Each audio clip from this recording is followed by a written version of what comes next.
Hi guys, welcome back to my channel. I'm Ankita and you're watching Affordable Lifestyle. তো অনেক দিন পরে আবার একটা ভিডিও নিয়ে চলে এসেছি আর আজকে এসেছি কোষে কষায়, কিন্তু ব্যাঙ্গালোরে, কলকাতায় নয়।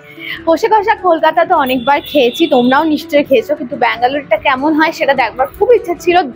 স্পেশালি দামটা দেখবো, ওটার জন্যই এসেছি আজকে মেনলি। আর অফকোর্স টেস্টটা, কারণ অথেন্টিক টেস্ট যদি পাওয়া যায় তোমার ব্যাঙ্গালোরে বসে, তাহলে দামটাও 7 গুণ মাফ করে দেওয়া যায়।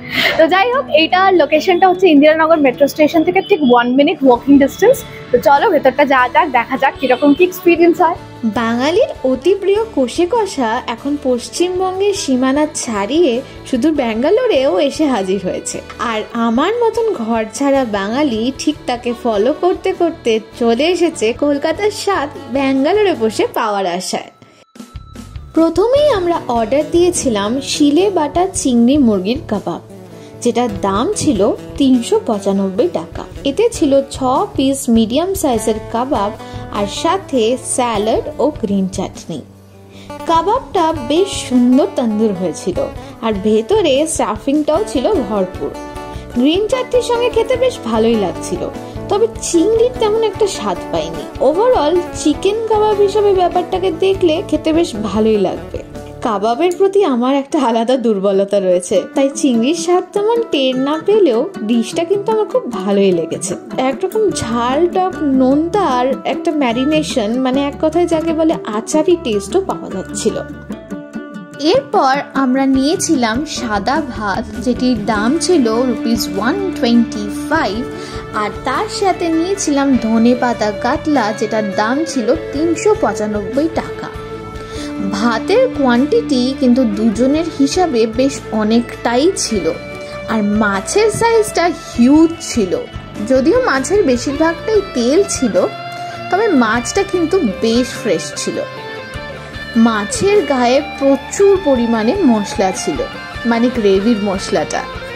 জানো, মেনু কার্ডটা দেখার সময় খেয়াল করেছিলাম এতে নারকেলের দুধও আছে। গ্রেভিটা বেশ থকথকে ছিল, আর নুন ঝাল মিষ্টি সবকিছুই ভীষণভাবে ব্যালেন্সড ছিল। ভাত দিয়ে মেখে খেতে বেশ ভালোই লাগছিল, তবে অসাধারণ বলতে পারি না। অন্যরকম খাওয়ার যে ইচ্ছেটা ছিল সেটা পূর্ণ হলো, কারণ সবসময় তো আমরা দই কাতলা নয় কাতলা কালিয়া এই ধরনেরই খাবার খেয়ে থাকি।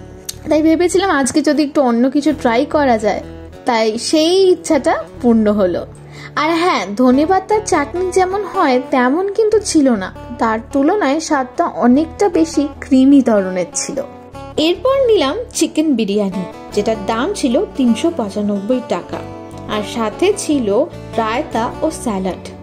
হিউজ কোয়ান্টিটি, বিশাল সাইজের চিকেন, বড় একটা আলু ও ডিপ।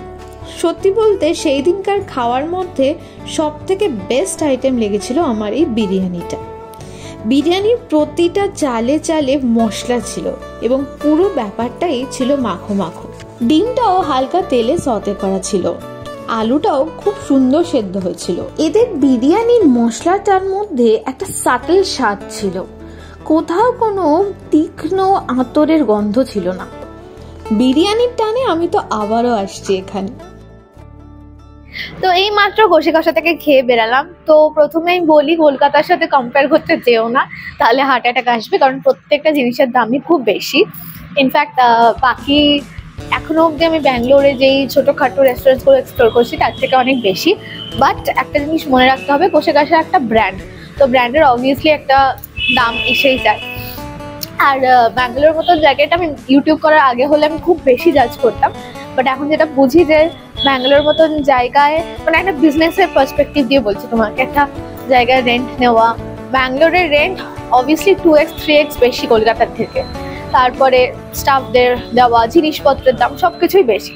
এইসবের দিক দিয়ে দেখতে গেলে দামটা জাস্টিফাইড, এরকম না যে খুব বেশি দাম। মানে আমি বলতে চাইছি যে ওয়ান্স ইন আ ওয়াইল ঠিক আছে, কিন্তু আমি কি বারবার আসবো? না, আসবো না, আমি বারবার আসবো না।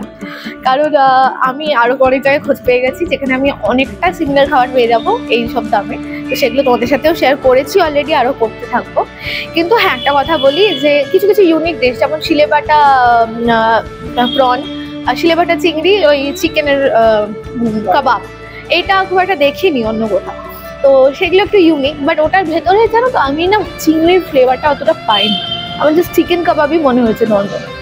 এবার আসি হচ্ছে, হ্যাঁ যেটা এখানে অবশ্যই আসলে যদি আসো অবশ্যই ট্রাই করো, সেটা হচ্ছে বিরিয়ানিটা। বিরিয়ানিটা দুর্দান্ত খেতে, কোয়ান্টিটি প্রচুর, একটা নিলে দুজন আরামসে খেয়ে নিতে পারবে, এবং চিকেনেরও কোয়ান্টিটি অনেক প্রচুর, এবং চিকেনেরও কোয়ান্টিটি বেশি, মানে হিউজ সাইজ, ওটা ডিভাইডেড হয়ে গেছিলো বাট হিউজ সাইজ, খুব সুন্দর সেদ্ধ হয়েছে, আর মশলাদার, তেল তেলে না কিন্তু মশলাদার। মানে ড্রাই বিরিয়ানি আমার খুব একটা পছন্দ হয় না, আর যখনই ড্রাই মানে বলি যে আমার ড্রাই বিরিয়ানি পছন্দ হয় না, তখন লোকজন ভাবে ওই তেল তেলে ভাবটা পছন্দ হয়, সেটা না। থকথকে একটা মশলা, মানে কষে কষা যে, হ্যাঁ মাখা মাখা একটা মানে কষানো এই ব্যাপারটা ছিল। তো বিরিয়ানিটা অ্যাবসলিউটলি খুব ভালো লেগেছে। বিরিয়ানিটা 395 যদি দুজন খেতে পারো, আই থিঙ্ক ওটা খুব একটা কস্টলি মনে হচ্ছে না, ওটা ঠিকঠাক। আর বাকি তোমার যেটা হচ্ছে তোমার ধনেপাতা কাতলা ছিল, কাতলা সাইজটা অনেক বড় দিয়েছে, কিন্তু ম্যাক্সিমামটাই তেল ছিল, মাছের পরিমাণটা এমন কিছু বেশি ছিল না। তো আর ওখানে লেখা ছিল যে ওই ধনেপাতার মধ্যে তোমার কোকোনাট মিল্কও আছে। তো মোটামুটি লেগেছে, দারুণ লাগেনি। তবে 125 টাকা ভাতটার দাম নিয়েছে, আগেন খুব বেশি, কিন্তু আবার কোয়ান্টিটিও অনেকটা ছিল। তো এটা হচ্ছে শৌখিন খাবার, ঠিক আছে, মানে সব সময় সম্ভব না, 9 মাসে 6 মাসে একবার আসতেই পারো। এবার আসবে কি আসবে সেটা তোমরা ডিসাইড করো, বাট এটা হচ্ছে আমার পয়েন্ট অফ ভিউ।